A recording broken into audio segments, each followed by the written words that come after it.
నమో గారు వికసిత్ భారత్ స్ఫూర్తితో మన సిబిఎన్ స్వర్ణాంధ్ర 2047 డాక్యుమెంట్ రిలీజ్ చేశారు.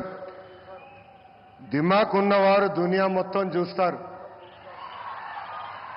సిబిఎన్ విజన్ 2020 అంటే కొంతమంది ఎగతాళి చేశారు, వెటకారంగా మాట్లాడారు.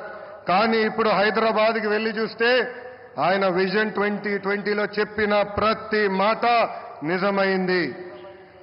వ్యవసాయం, విద్య, వైద్యం, పరిశ్రమలు, renewable energy, ports, airports, sports, ఇలా అన్ని రంగాల్లో కొన్ని లక్ష్యాలు పెట్టుకుని పని చేయటమే స్వర్ణాంధ్ర 2047.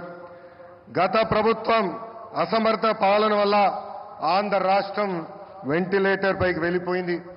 ప్రతి నెల 4,000 కోట్ల రూపాయలతో డెఫిసిట్తో ఆంధ్ర రాష్ట్ర ప్రభుత్వం నడుస్తుంది.